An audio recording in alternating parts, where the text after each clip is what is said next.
l'univers dans lequel se déroule cette histoire sert-il uniquement de toile de fond?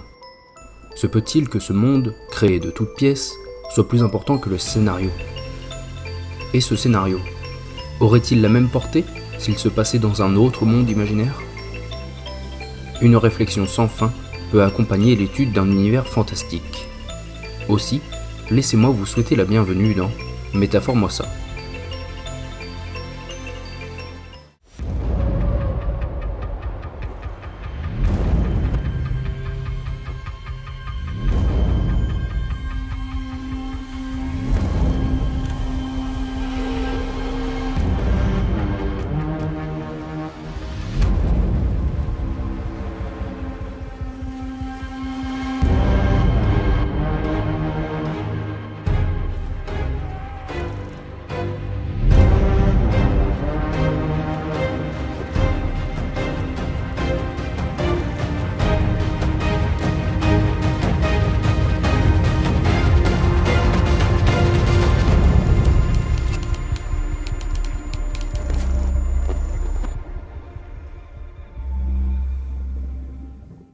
L'œuvre dont nous discuterons aujourd'hui se prête à merveille à ce genre de questionnement, puisqu'elle a basé l'essentiel de sa promotion sur son univers.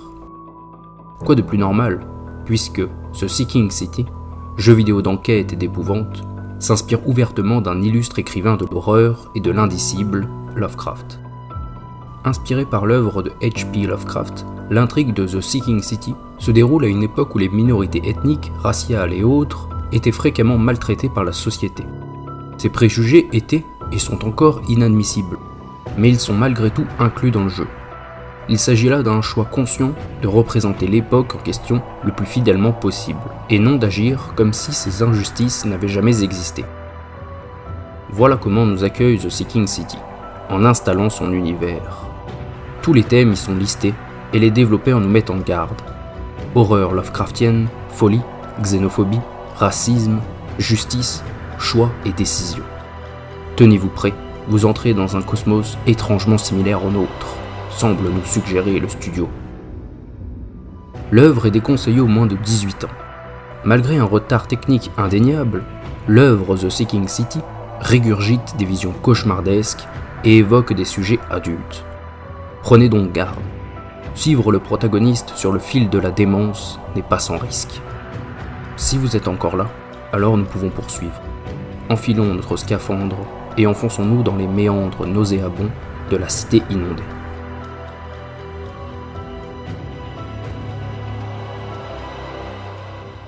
Sorti le 27 juin 2019 sur PC, PS4 et Xbox One, The Seeking City est développé par Frogwares et édité par Big Ben Interactive. Le studio de développement est à l'origine de la saga des Sherlock Holmes. Pour ce nouveau jeu, Frogwares a choisi d'ancrer son histoire dans un univers Lovecraftien où la folie, l'indicible et les entités cyclopéennes se confrontent. Nous incarnons Charles Reed, un vétéran de la Première Guerre mondiale et ancien plongeur de la Navy, devenu détective privé depuis. Hanté par des visions cauchemardesques, il cherche à se faire soigner. Johannes van der Berg lui conseille de se rendre à Oakmont, une ville présente sur aucune carte, pour trouver une personne pouvant l'aider. Oakmont s'ancre dans un contexte des années 1920 aux USA, juste après la Première Guerre mondiale. Prohibition, tensions raciales, Ku Klux Klan, guerre de gangs et d'autres. Cependant, une inondation surnaturelle a ravagé tout le territoire et il y pleut en permanence pour couronner le tout. Bâtiments détruits, biens personnels abandonnés, rues perdues sous les eaux, invasion de dépouilles animales. La cité inondée se veut aux antipodes de l'accueil affable. Le climat de xénophobie dans lequel baigne Oakmont accentue cette atmosphère pesante. Les étrangers sont montrés du doigt et rejetés. Il sera d'ailleurs difficile pour Reed de s'intégrer au sein de cette population particulièrement bizarre. Des hommes à tête de singe, d'autres à tête de poisson, des gens qui vomissent, pleurent, dorment, dépriment ou hallucinent dans la rue. Et puis, ces gens ont leur propre dialecte. Par exemple, Vera signifie très bien, tandis que Drock semble être un juron. Ceci, Reed, à l'instar du joueur, devra l'assimiler pour s'immerger au sein de cette population locale peu commode.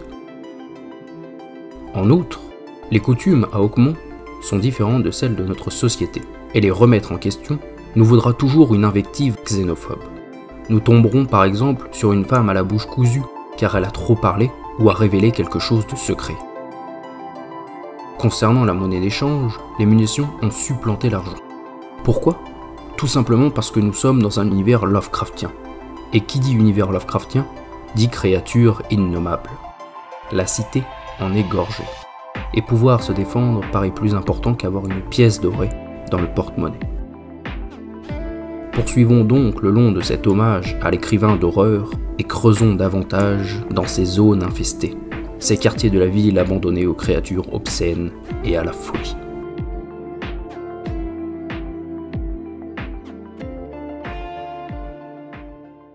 Lovecraft était un xénophobe et raciste notoire, évoquant l'existence d'êtres cosmiques aux allures de satire de la société moderne.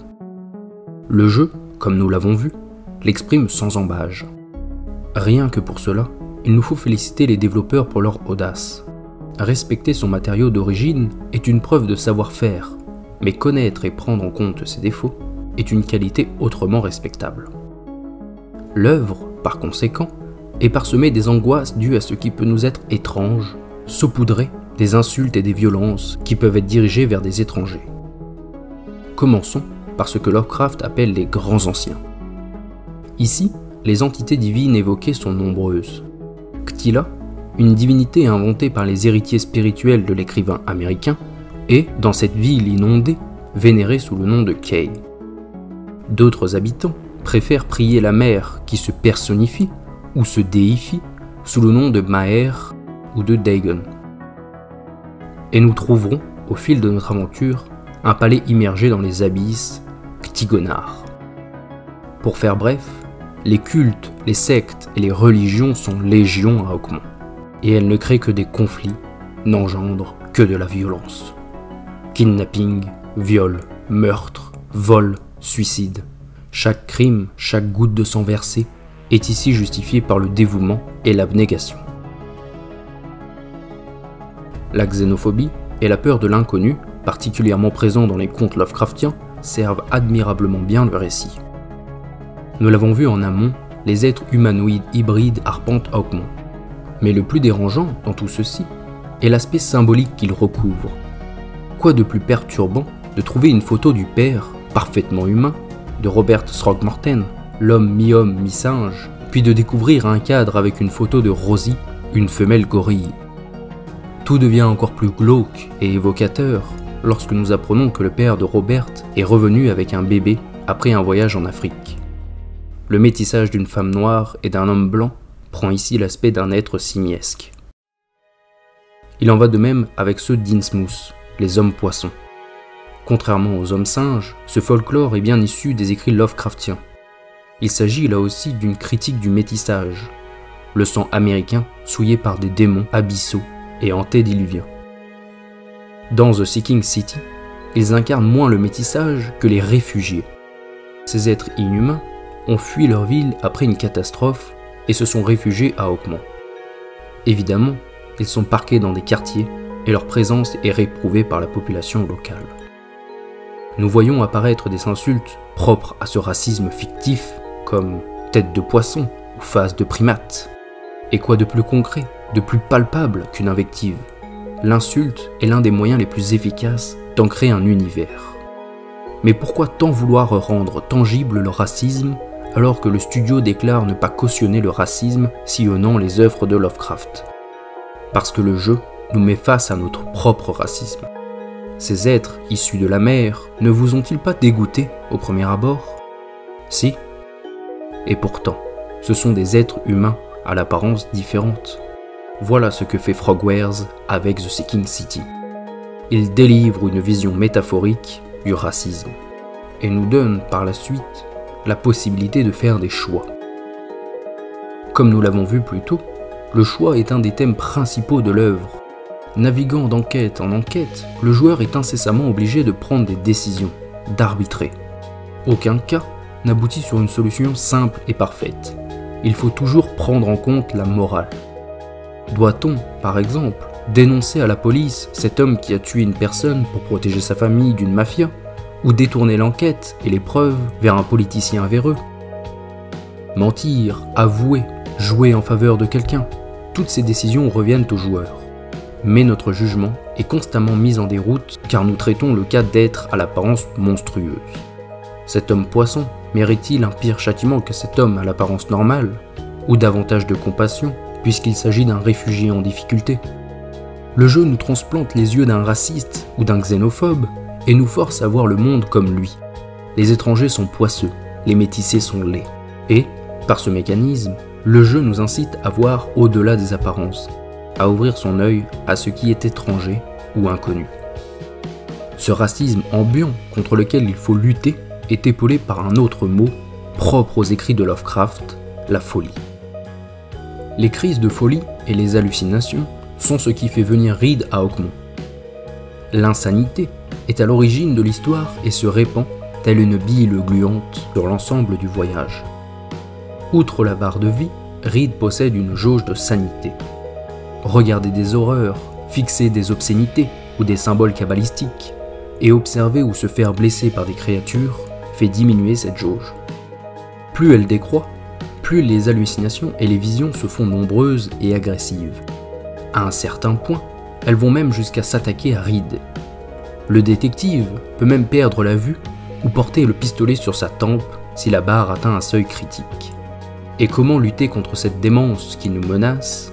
Se shooter aux tranquillisants, aux antipsychotiques et aux narcotiques.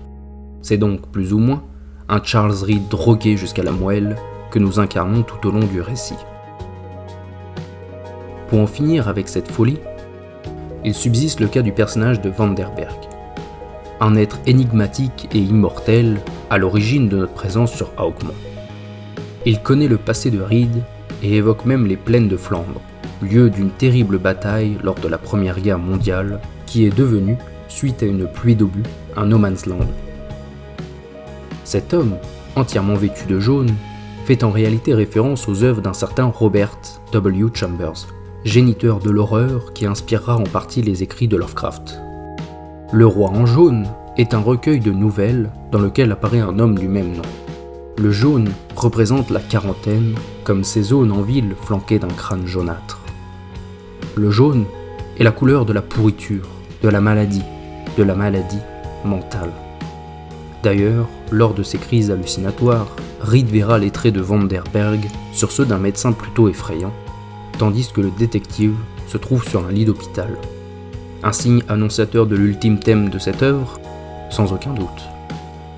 Passons donc au dernier niveau de cette analyse et explorons l'errance de Reed dans les enfers grecs. Et si Reed était mort depuis le début?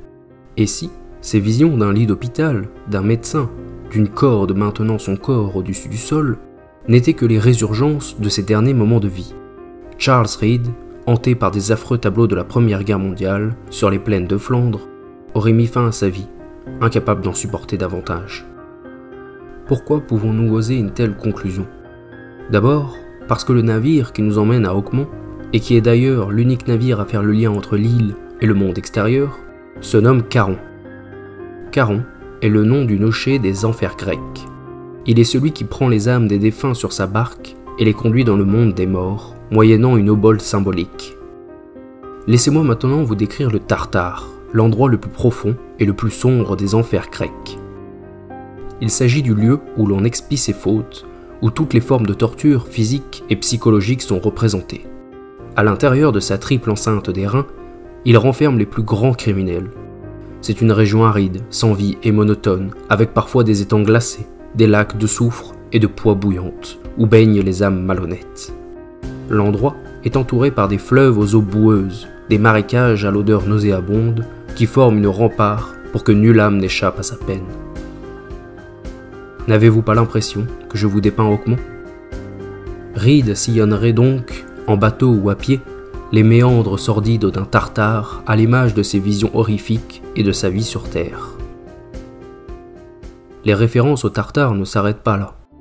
Nous avons déjà parlé des créatures souillant la ville, mais nous n'avons pas encore abordé leurs noms. Stygiens, Létéens, Cochitifs, Archérontiques, chacun est dérivé d'un des 5 fleuves de l'enfer grec. Les Stygiens rappellent le Styx, le fleuve le plus connu des enfers. Il donne par exemple l'immortalité à Achille et s'écoule en lui la haine mortelle. Les Létéens sont issus du Léthé, le fleuve de l'oubli, notamment l'oubli des maux terrestres. Les Cochitifs proviennent du Cocyte. C'est un fleuve impétueux qui entoure le Tartare de ses eaux, et il est dit que son cours est formé par les abondantes larmes versées par les âmes mauvaises en repentir. Finalement, les archérontiques font allusion à l'Archéron, le profond et noir fleuve de la douleur. En plus de prouver que Reed se trouve bien dans les enfers, ces monstres pourraient incarner ce à quoi fait face Reed dans l'outre-tombe. Dans ce Tartare qui est le sien, le détective se confronte à la haine sous forme de xénophobie qu'il a peut-être lui-même perpétrée dans sa vie, et à la douleur des affrontements avec les autres habitants. Il en oublie son passé de vivant, ne gardant que de brefs souvenirs d'un autre temps, et est poussé à faire face et à expier ses fautes de soldat. Les allusions au Tartare grec se poursuivent encore. Ctila, l'une des déités du jeu, est inspirée, dans les écrits initiaux, par Scylla, une créature de la mythologie grecque représentant un terrible danger. De plus, la gardienne du Tartare est nommée Campé, qui, en grec ancien, signifie monstre marin. Encore une ressemblance avec Ctila, qui prend la forme, dans le jeu, d'une gigantesque pieuvre. Et puis, il y a le bateau. Nommé Cyclope, en référence au colosse à un œil visible dans l'Odyssée, il s'agit du même nom que celui du navire que Reed occupait en tant que soldat de la Navy. Encore un éclat de sa vie antérieure. Reed est en enfer, où l'inondation remplace le feu éternel, où son racisme prend la forme d'une population difforme et où ses mots mettent à bas une flétrissure grouillante. Ici-bas, le roi en jaune est omniprésent, maléfique. Il s'établit en guide dans les enfers personnels de Reed, toujours là pour suggérer, diriger, aider subtilement, comme si cette ville lui appartenait, comme si ce monde était le sien, comme s'il s'agissait d'Hadès en personne.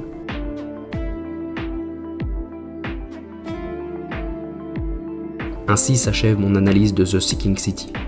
Passons dès à présent à ce que nous pouvons en retenir.